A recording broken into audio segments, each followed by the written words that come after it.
Welcome to the deep dive. Today we're getting into a figure who, he really defined the American industrial age, Andrew Yeah, Carnegie. he really did.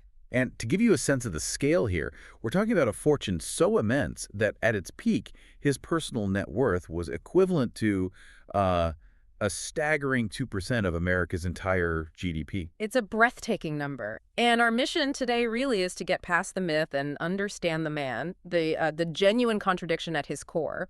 How did this Scottish immigrant with only 5 years of school, Yeah, just 5 years. how did he become the richest man in the world? And maybe more importantly, what was the real moral price of all that success? Exactly. You think you know the classic rags to riches story, but this one is just, it's different. It's defined as much by brilliant revolutionary strategy as it is by a level of ruthlessness that's, frankly, hard to stomach. We're asking you to look at the whole picture today. Let's start right at the beginning. Dunfermline, Scotland. The sources are pretty clear. His childhood was, abject poverty is the term they use. And it sounds like it really was. His mother was sewing shoes constantly, and his father, William, he was a skilled hand weaver, a real craftsman. Right, but that craft was his downfall. And this seems to be the moment that just lit a fire under young Andrew. The Industrial Revolution hits, steam-powered looms get better and faster, and they just wipe out his father's entire livelihood. Yeah. He had to watch his own father, this proud man, suffer the humiliation of begging for work just to put food on the table. It's such a profound irony, isn't it? The man who would become this titan of industrial efficiency starts his life by watching technology completely destroy his own family. That has to shape you. Oh, absolutely. And that suffering is what drove them to leave. In 1848, they sold everything they had, borrowed 20 pounds, and immigrated to Pittsburgh, the manufacturing heart of America. But moving didn't solve everything, not right away. They were still incredibly poor, which forced Andrew to drop out of school. And he started working these awful jobs, hot boiler rooms for a little over $1 a week, but then he landed the one that changed everything, messenger boy at the local telegraph office. And this is where his genius starts to show. He didn't just deliver messages. No, not at all. What he did was he consciously memorized the faces of every single important person he delivered a telegram to. So he could do what? Greet them on the street. Exactly. Greet them by name, engage with them. He was, in effect, building a mental map of Pittsburgh's entire business community. A human database. Before databases even existed, that kind of access would have been priceless. It was, and at the same time, he was perfecting his technical skill. By the time he's 17, he's so good at Morse code, he can translate it by ear just listening to the clicks. He didn't even need to write it down. Wow. And that skill, that efficiency, it gets him noticed by the most important person in his early life, Thomas Scott. And Scott was a big deal, a regional manager for the Pennsylvania Railroad Company. Which was, at the time, the largest corporation in the entire world. So Scott hires him? Hires him as his personal telegrapher for $35 a month, a huge jump in pay. But it was more than a job. Carnegie got a front row seat on how to run a global scale business. And Scott became a mentor. Like a second father. He taught him everything, and he gave him his first taste of real capitalism, advising him to invest in stocks. That's the moment Carnegie stops just being a worker and starts learning how ownership works. And that shift from employee to owner, it really accelerates during the American Civil War. It does. He gets drafted, but instead of fighting, he pays $850 for a substitute to take his place. Which was a fortune back then. It just shows you the class divide.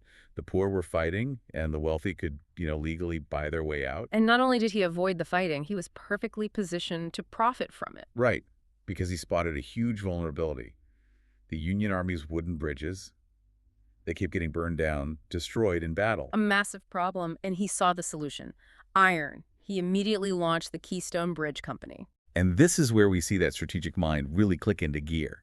He wasn't just building bridges. He wanted to own the whole process. Vertical integration. It was his defining strategy. Keystone Bridge quickly became this triad of companies. So what did that look like? Okay, so first, he bought his own iron mines. Second, his bridge company used the iron from his mines.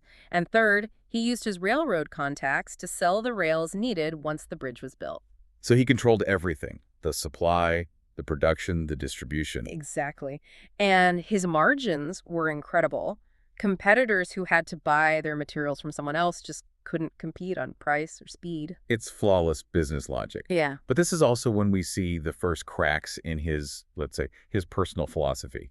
He moves to New York, surrounded by the elite, and he's just disgusted by them, calls them scoundrels. Yeah, the contradiction is building. He actually writes this private note to himself, a promise that by the time he's 35, he'll retire from business and spend the rest of his life making the world a better place. The promise of a man with a conscience. A promise he completely broke. Because just as he's thinking about getting out, technology presents him with the ultimate temptation, the Bessemer converter. And this changed everything. It was a new kind of furnace that finally made the mass production of steel cheap and possible. And with steel, you can build skyscrapers, you can build modern America.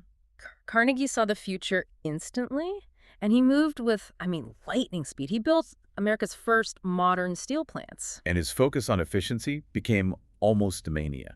He poured money into the best technology, but he drove his workforce to absolutely brutal limits. He had them working 364 days a year. The only day off was the 4th of July. That's unbelievable. And he was very open about it. He said machines were better than men because, and this is a quote, they didn't need sleep, they also didn't ask for raises, and they certainly did not try to unionize. The human being was just a variable to be optimized or replaced. Exactly, and that ruthless efficiency in the factory was matched by his ruthlessness in the market. His salesmanship was legendary. That story about the J. Edgar Thompson Steelworks. Oh, it's brilliant. He could have named his new mill after himself, right? Carnegie Steel. But instead, he names it after one of his biggest railroad customers, J. Edgar Thompson. Just pure flattery. And it worked. It secured him a massive first order of 2,000 steel rails. But to run this growing empire, he needed help. He needed someone as cold-blooded as he was. Enter Henry Clay Frick. A notoriously cutthroat executive. And together, they basically perfected the corporate smear campaign. The Duquesne Works story is a perfect example. So they wanted to buy out this competitor, Duquesne. Right. So what they did was they started a rumor, a completely false but very calculated rumor that Duquesne Steel was defective. But the genius was in the language they used. It was. They told all of Duquesne's railroad customers that their rails lacked homogeneity. Homogeneity, a word most people wouldn't even know. Exactly. It just means uniformity. But it sounds technical and it sounds scary. It was enough to plant this seed of doubt that the product was unstable. They weaponized jargon. They did. And once that fear was out there, they swooped in, undercut Duquesne's prices, and just squeezed them financially. Within 2 years, Duquesne was ruined and had to sell to Carnegie for a bargain. The rule was simple. Do whatever it takes to win. And that philosophy leads us directly to the darkest chapter of his legacy, the Homestead tragedy in 1892. Right, because he'd optimized the machines, he'd optimized the supply chain. The last, most expensive piece of the puzzle was labor. And the context here is just awful. The wealth gap was enormous. Workers felt like they were the property of the rich, and the job itself was incredibly dangerous. In that era, 9% of all steel workers died on the job every year. 9%. That's staggering. Meanwhile, Carnegie is trying to protect his public image as this great philanthropist. So he goes to his castle in Scotland and leaves Frick to do the dirty work. And the demand was brutal. Frick demanded that 10,000 workers increase their production and their hours while taking a pay cut. So, of course, they refused. They went on strike. And Frick locked them out.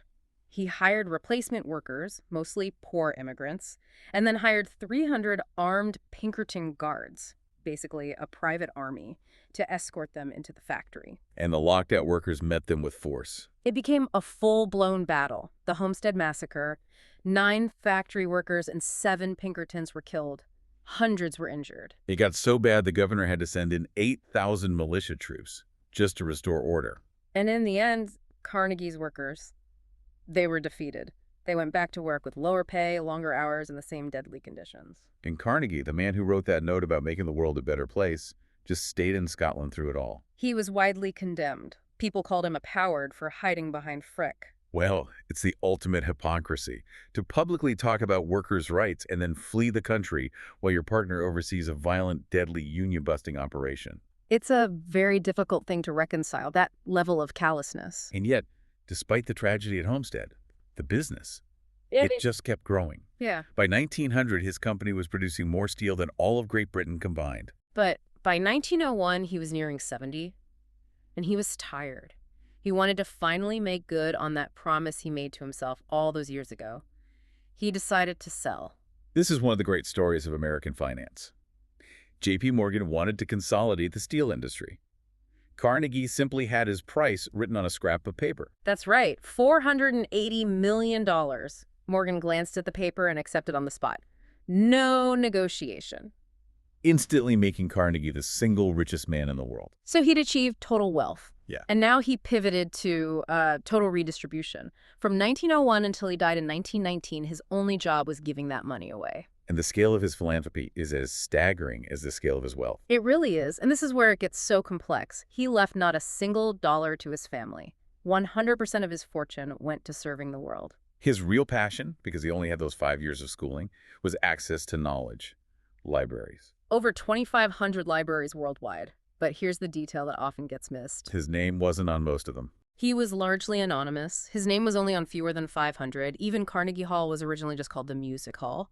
The board changed the name to honor him after he died. It was never his request. He genuinely didn't seem to want the glory. He just wanted the work to get done. That seems to be true. He believed the benefit to society was the only goal that mattered. So what does this all mean for you listening? We have a man who used abusive labor tactics, who slandered competitors, who was a profound hypocrite.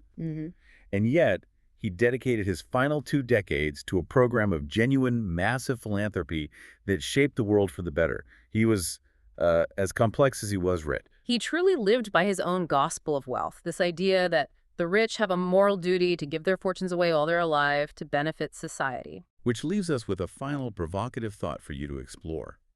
If a fortune is built through means that are, well, undeniably unethical by exploiting workers and crushing competitors, does the sheer scale and genuine impact of the generosity that comes from it, like funding 2,500 libraries, does that change the moral ledger of the man who built it?